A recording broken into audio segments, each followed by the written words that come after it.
Welcome back to the channel, guys. Welcome back. We've been getting quite a few messages, haven't we, regarding... Keeping warm, aren't we? Yeah, because as you know, we go out in our van all the time. We don't put our van into storage.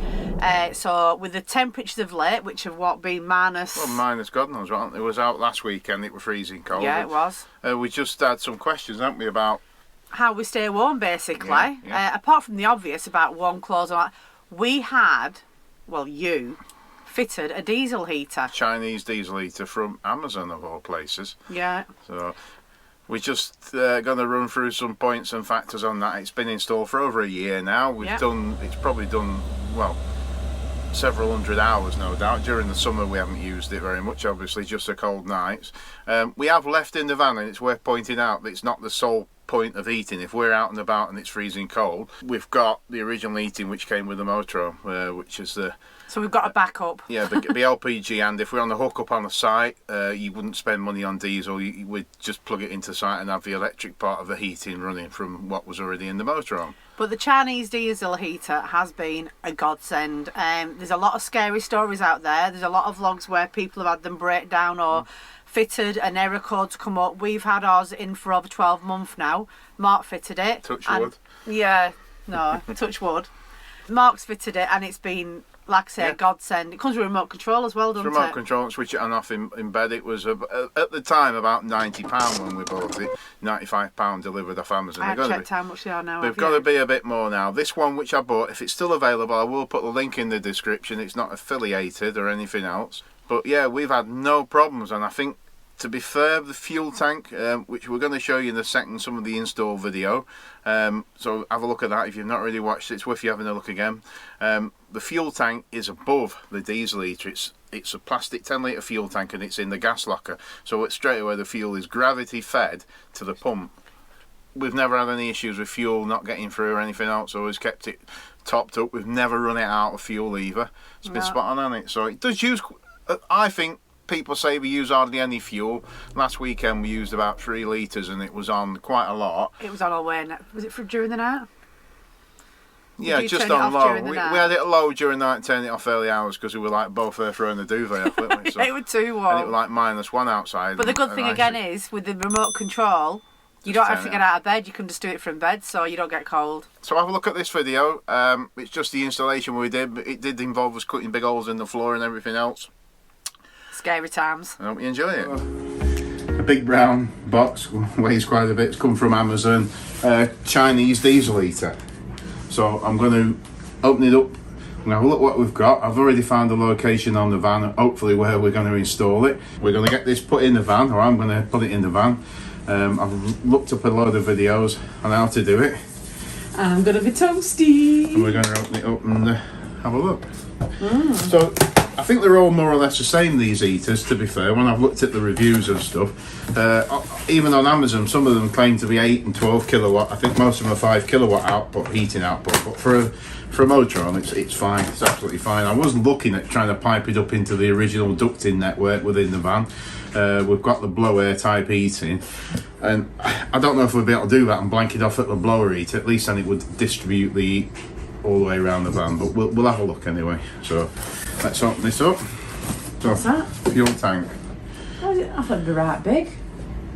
And we've got a nice instruction booklet that you don't normally read. Most people just say throw it away because it's not on this occasion, mate. Not with something like this. You're gonna have to read it. That looks like it's a mounting plate for the heater, so I should be drilling some holes in the floor, probably that size. I'll just say that I've seen people on YouTube saying you need one about that big. A bit of that, you can have a look at that. Can I have that? Yeah. Okay. A bit more. So. That's alright, there you go. There we go, remote control. And that is switch it on and off.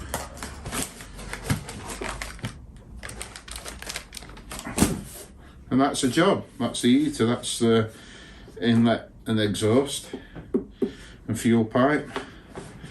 Call it a car parking heater. Runs on diesel and it's 5 kilowatt. So a lot of them, I've said on Amazon, are saying they're 8 or 12 kilowatt. From what I've gathered, they're not. So to be honest, it looks perfectly good quality. I'm happy with that. The plugs and everything look quite good. We'll we'll move on next to the installation. Right, so we're in the van now. We're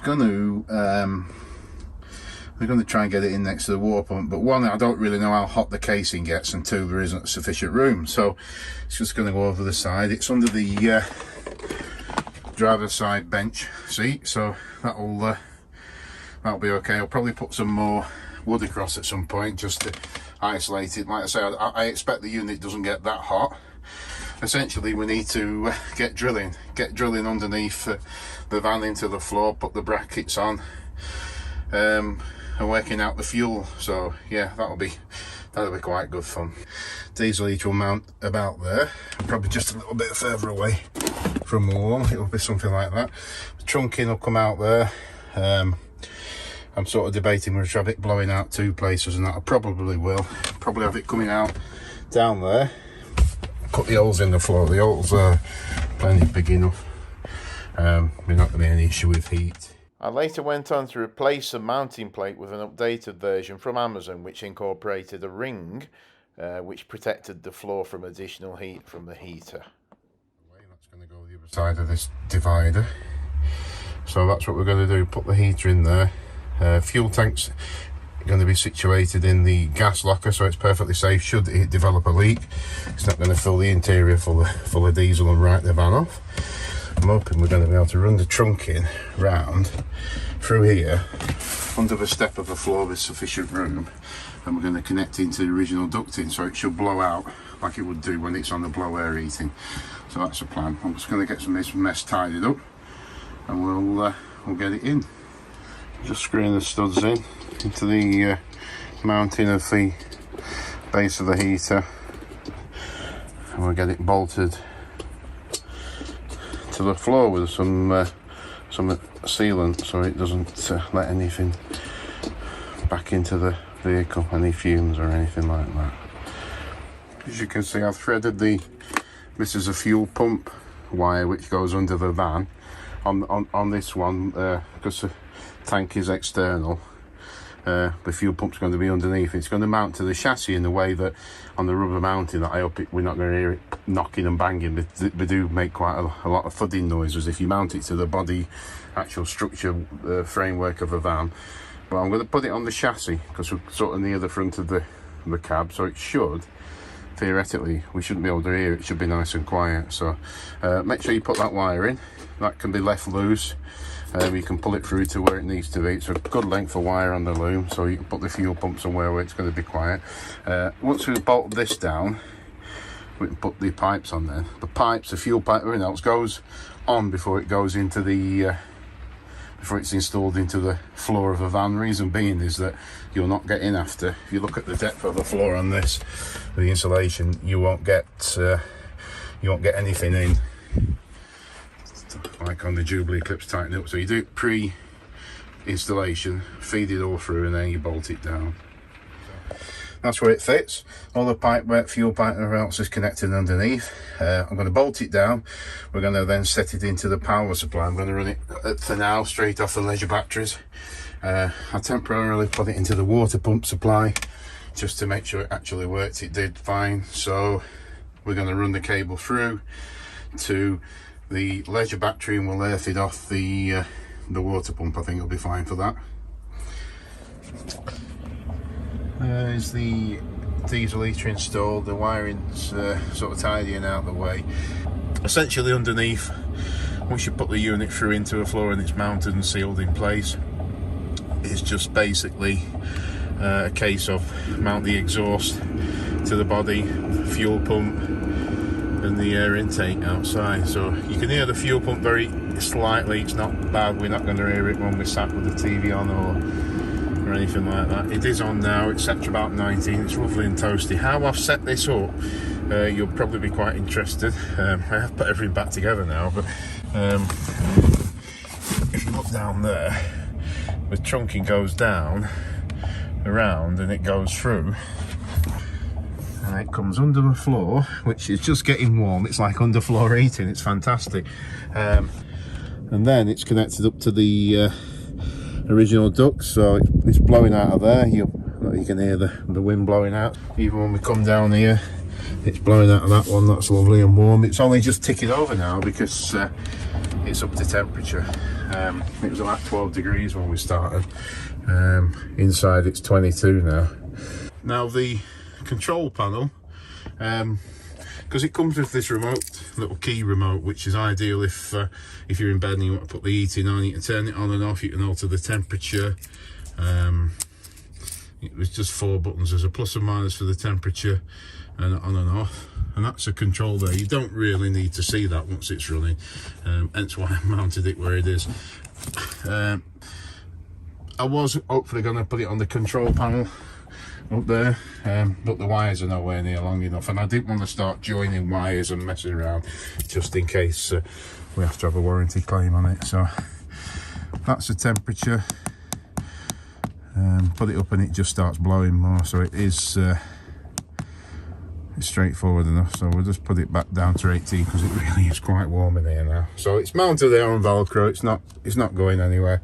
I might end up moving it further up the wall at some point, but so I hope you enjoyed that video there of the install. It's by no way means a definite way to do it. That's how I installed the heater on the motorhome, and it's been absolutely spot on. We've never had any issues, and it also pipe works under the floor where we're sat here now. The pipework runs under there, and it distributes around into the original vents, and it warms the floor up. And I get the benefit of having a heated floor because you can feel it, can't you? Yeah, yeah. Nice. So I hope it's helped, and like I say, we can't rate them enough, can we? Spot on, never had any issues. So I do feel for those. I do feel for those who do buy them and they've got error codes coming up. I don't know what that's all about, but yeah, there is more expensive ones you can buy. I don't think you have to get a Chinese diesel heater, but like I say, we just wanted to give our view on how we keep warm and what it is that we use. Yeah. So to recap.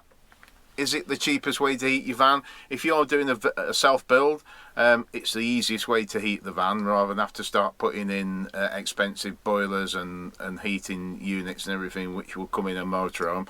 Cost of diesel now at the minute's about £1.71 a litre, depending where you are in the country. So yeah, when it was £1 a litre, it was cost worthy. You could obviously run red diesel in it, but now you can't. So I think a red diesel, what you still get, more or less the same price. So if you've got any questions, drop them in the comments below. I'm happy to answer anything what I can, which I think is the right way, and let us know what your heating method is in your van. Are you using a diesel heater or a different method of keeping warm?